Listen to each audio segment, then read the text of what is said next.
बिस्मिल्लाहिर्रहमानिर्रहीम। अस्सलाम वालेकुम स्टूडेंट्स। जी स्टूडेंट्स, कैसे हैं सब? उम्मीद करता हूँ सब ठीक ठाक होंगे। मैथ 623 टेंसर एनालिसिस की फ़ाइनल टर्म की लेक्चर सीरीज़ में इस वीडियो में हम लेक्चर नंबर 79 और लेक्चर नंबर 80 को डिस्कस करेंगे। इससे पहले हमने लेक्चर नंबर 77 और 78 में लॉरेंट सीरीज़ और मिन्कोस्की स्पेस के बारे में पढ़ा था और हमने एक इक्वेशन ड्राइव की थी D S square tilde is equal to D S square से, और उस इक्वेशन को हमने नाम दिया था लॉरेंट इक्वेशंस का। यानी अगर आपकी ये इक्वेशन यहाँ पर जो दी हुई है, इस इक्वेशन को हम लॉरेंट इक्वेशन का नाम देते हैं। अगर कोई मैट्रिक्स इस इक्वेशन को सेटिस्फाई कर जाए 4/4 वाला, तो तब हम बोलते हैं कि वो मैट्रिक्स लॉरेंट मैट्रिक्स है। और इसको हमने इजी वे से भी लिखा था G is equal to A transpose G A, जबकि ये G है, ये भी G है कैपिटल, और ये A और A ट्रांसपोज है।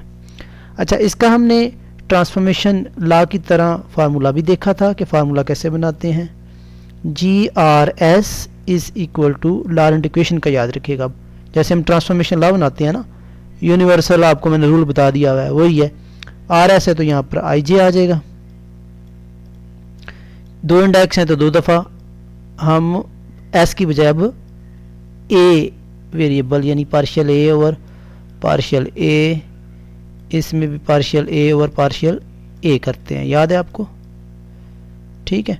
और इंडेक्स यहाँ पर RS है, नीचे तो नीचे RS आ जाएंगे। इसमें टिल्डा नहीं है, टिल्डा के बगैर वाली है ये इक्वेशन, और ऊपर हमारे IJ आ जाएंगे। ठीक है, इसी तरह इसको लिखा हुआ है।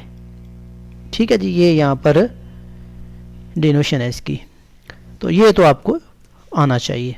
अच्छा, ये अब इक्वेशन है, इस इक्वेशन को हमने चेक करना है कि क्या ये मैट्रिक्स है। इस मैट्रिक्स को हमने चेक करने कि क्या ये इस इक्वेशन को सेटिस्फाइड करता है कि नहीं करता। अगर तो सेटिस्फाई कर जाए तो तब ये आपकी तब हम बोलेंगे कि ये इक्वेशन कौन सी इक्वेशन है, लॉरेंट इक्वेशन, और ये मैट्रिक्स कौन सा है, लॉरेंट मैट्रिक्स है। अच्छा, इससे पहले हमने मिन्कोस्की स्पेस में देखा था कि 4 कोऑर्डिनेट सिस्टम, पहला x0, x1, x2 and x3, पहला वाला टाइम है ct के बराबर, x, y एंड z, ये कोऑर्डिनेट हमने देखे थे।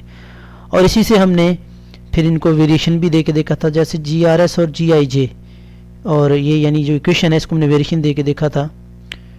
और हमने ये भी देखा था कि ये जो GRS और GIJ ये मिन्कोस्की मैट्रिक्स हैं, जिसमें G00 वो आपने देखा था मिन्कोस्की मैट्रिक्स में ये 1 के बराबर होता है, और G11, G22, G33 ये -1 के बराबर होता है, ये आपने पढ़ा था।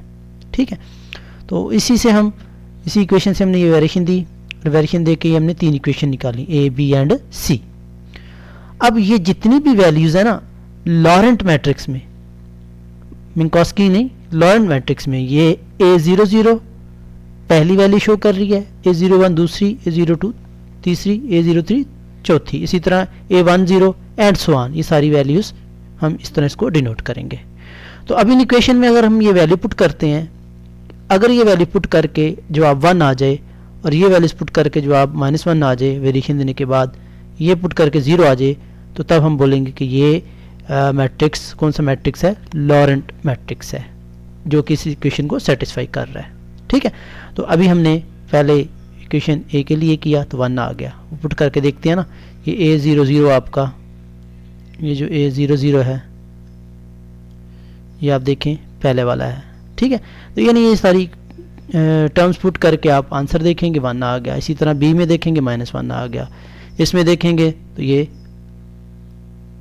C में तो ये 0 आ गया। सो इट मीन कि ये आपका मैट्रिक्स कौन सा मैट्रिक्स है, लॉरेंट मैट्रिक्स है। यही हमने चीज़ प्रूव करनी थी।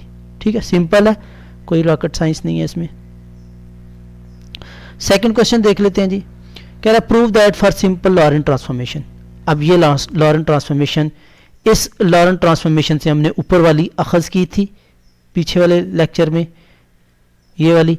अब हम इसको प्रूव करेंगे कि क्या ये बराबर है कि नहीं है, यानी अब इसको हमने वेरीफाई करना है, सिंपल इज दैट। ठीक है जी।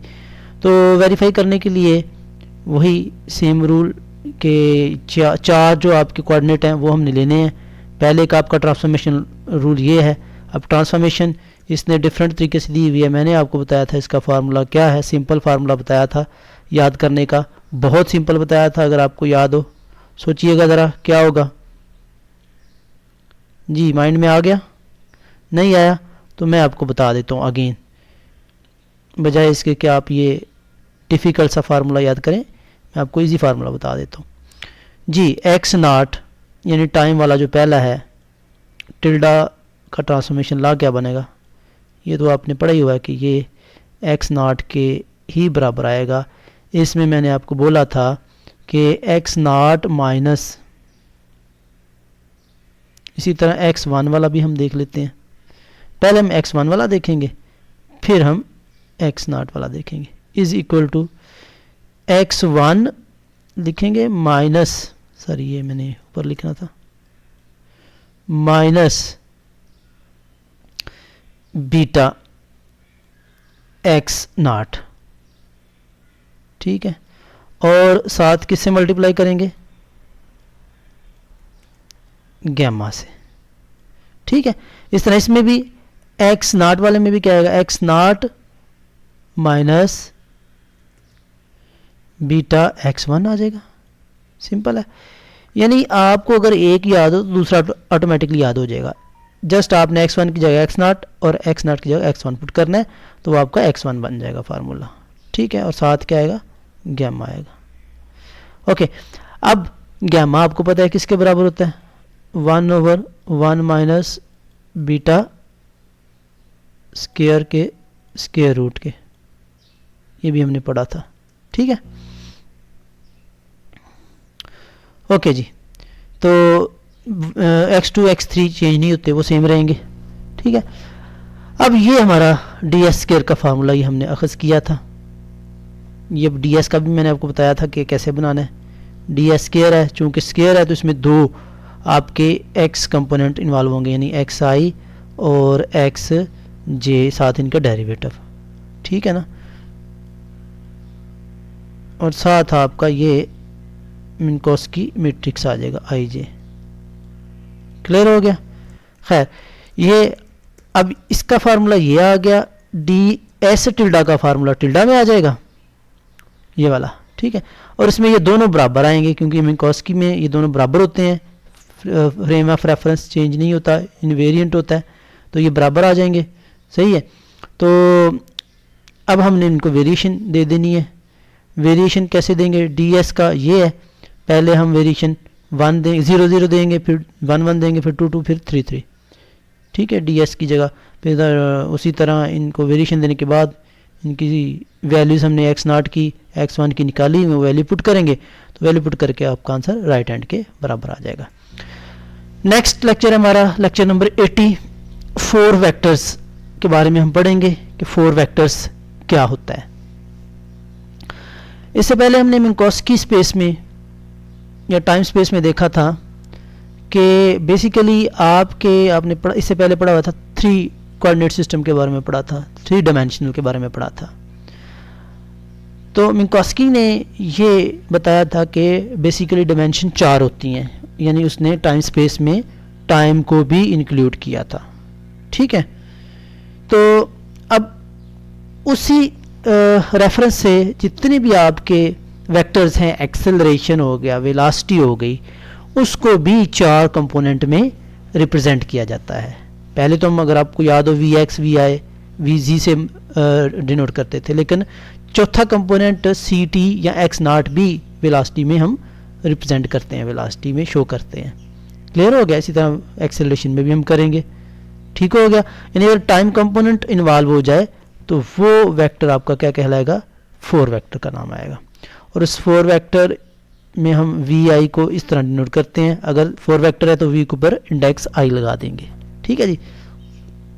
अब इसका ट्रांसफॉर्मेशन रूल क्या है, सेम है, कोई मुश्किल नहीं है। जैसे आप यूनिवर्सली पहले पढ़ते आए हैं, वी आई का ट्रांसफॉर्मेशन रूल पढ़ना है तो V I is equal to V J कर लें। यहाँ पर पार्शियल क्या आएगा, यहाँ पर एक्स की जगह हम ए कर लेते हैं, पार्शियल ए, क्योंकि मिंकोस्की में हम ए ही कर रहे हैं। तो यहाँ पर ऊपर आई आ जाएगा, नीचे जे आ जाएगा, इसको उसने जस्ट ए आई जे करके लिख दिया हुआ है। ठीक है, तो ये आपका ट्रांसफॉर्मेशन लॉ बन गया जी। अभी इसके कंपोनेंट हम देख लेते हैं। यही चूंकि 4 वेक्टर है तो इसमें 4 कंपोनेंट होंगे, यानी X naught, X one, X two, X three. X naught को उसने वी नाट का नाम दे दिया, बाकी इसको वी का नाम दे दिया, वी के कंपोनेंट कह दिया। ठीक है, वी नाट ये टी कंपोनेंट है, और velocity V is equal to होगा v1 v2 v3। v1 v2 v3 ये आप पहले पढ़ चुके हैं कि ये पहले वाला x है, दूसरा y है, तीसरा z कंपोनेंट है। ठीक हो गया जी। अब हम 4 कंपोनेंट या 4 वेलोसिटी एंड एक्सेलरेशन निकालना सीखेंगे, यानी इसके कंपोनेंट देखेंगे। 4 वेलोसिटी में आपको पता है कि 4 कंपोनेंट होंगे। एक्स आई कंपोनेंट है इनर्शियल फ्रेम में, C T X Y and G. तो यहाँ पर एक्स आई सी टी, और इसको हम अलग अलग करके भी लिख सकते हैं, C T and R T करके भी लिख सकते हैं। ठीक है, और हम पैरामीटर कौन सा लेंगे, टाइम टी का पैरामीटर लेंगे। क्लियर हो गया, ये तो इजी चीज़ है, इसमें कोई कॉम्प्लिकेशन नहीं है। अब हम क्या करते हैं, वेलोसिटी का फार्मूला लेने के लिए वी आई यानी दोनों तरफ क्या लेंगे, डेरिवेटिव लेंगे, D x over D T, T के हिसाब से डेरिवेटिव लेंगे इसका। तो सी का तो टी का 1 आ जाएगा, सी वैसे के वैसे आ जाएगा, इसका लेंगे तो ये वेलोसिटी वी आ जाएगी। यानी वेलोसिटी आई आपका फिर क्या आ जाएगा, सी और वी, ये 4 कंपोनेंट आपके बन जाएंगे किसके, वेलोसिटी के। ठीक है जी। और इसका अगर आपने वो लेना हो नॉर्म, तो इन तीनों टाइम के अलावा तीनों कंपोनेंट का क्या ले लेंगे, स्केयर ले लेंगे। इस तरह एक्सेलरेशन है, एक्सेलरेशन का दोबारा इसका हम क्या लेंगे, डेरिवेटिव लेंगे। तो सी का तो 0 आ जाएगा, वी का लेंगे तो ए आ जाएगा। इसी तरह इसका मैग्नीट्यूड निकालना चाहें, लेंथ निकालना चाहें, तो इन एक्सेलरेशन के कंपोनेंट का क्या ले लेंगे, स्केयर ले लेंगे। ठीक हो गया जी। अच्छा, अब इससे पहले हमने ट्रांसफॉर्मेशन लॉ पढ़े थे simply x not, x one और एक्स टू, एक्स थ्री के, और उसमें हमने देखा था कि एक्स नॉट, एक्स वन ये चेंज हुए थे, एक्स टू और एक्स थ्री टिल्ड जो थे ये चेंज नहीं हुए थे, अगर आपको याद हो तो। ठीक है, ये चेंज नहीं हुए थे, ये एज इट एज ही हम लिखते थे, X two is equal to X two, X three is equal to X three. X one और एक्स नॉट चेंज हुए थे। अब इन्हीं को लेके हम ये साबित करेंगे कि वेलोसिटी का V X component, V Y component, V Z component के फार्मूले ये हैं। अच्छा, पहला 0 कंपोनेंट यानी टाइम वाला तो वो सी होगा, वो चेंज नहीं होगा, ये सिंपल सी बात है कि वो सेम रहेगा दोनों में वेलोसिटी में। बाकी 3 कंपोनेंट जो हैं उनको हम देखेंगे अब, लेकिन उन 3 कंपोनेंट को याद करने का मैं आपको फार्मूला बता देता हूँ।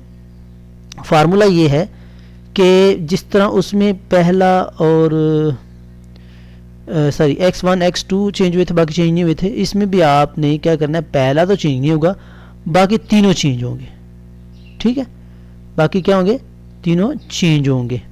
अब ये तीनों चेंज कैसे होंगे, उसके लिए ये आपने याद रखना है, वी वाई के लिए, सॉरी वी जी के लिए, हाँ वी वाई के लिए और वी जी एक्स के लिए, तीनों के लिए आपने ये चीज़ याद रखनी है। वी वाई के लिए आप क्या करेंगे, V Y equal to V Y D T over D T tilde. V G के लिए भी V G D T over D tilde, sorry D tilde.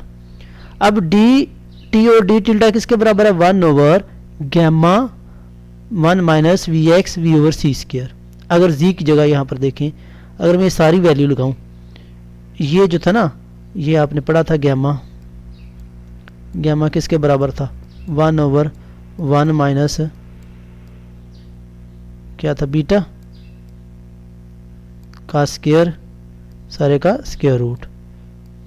अगर आप इसको बटे के नीचे ले जाएं, डिवाइड कर दें, तो वो 1 ओवर गैमा आ जाएगा, यानी ये सारा 1 ओवर गैमा आ गया। बाकी ये सारा क्या बन जाएगा, 1 ओवर गैमा, यानी ये सारा का सारा फिर क्या बन जाएगा, D over D T over D T tilde. तो यानी ये आपने D T over D T tilde की कीमत याद रखनी है, बाकी आपको ऑटोमेटिकली याद हो जाएगा।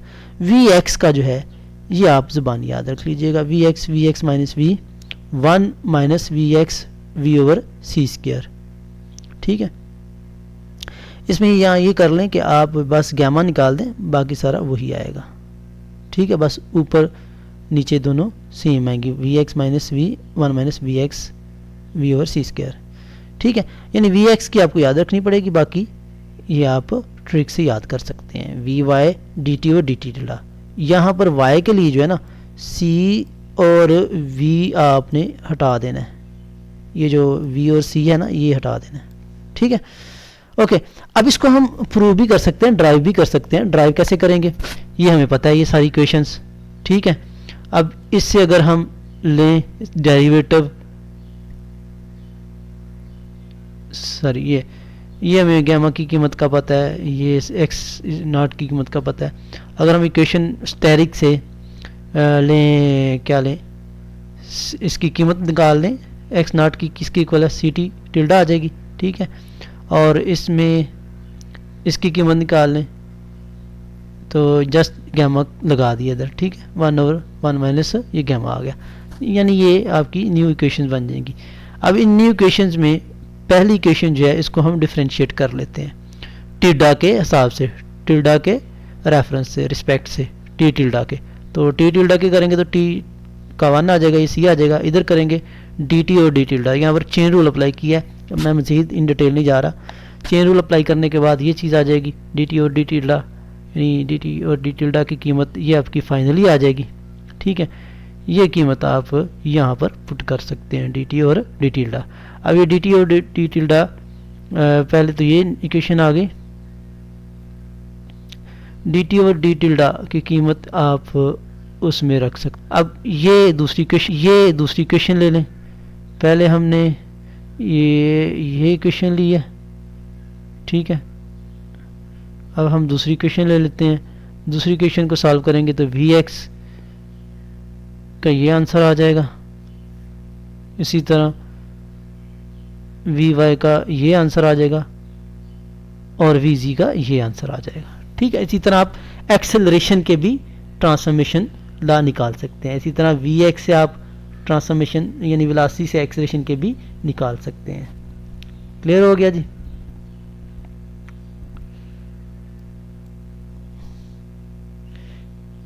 एक्स कंपोनेंट इसका ये आ जाएगा 1 माइनस बीटा स्क्वायर 3/2। इसमें पावर जो है एक बढ़ जाएगी, यानी 1 प्लस स्क्वायर रूट है ना, तो इसमें एक प्लस कर देंगे तो 3/2 बन जाएगा।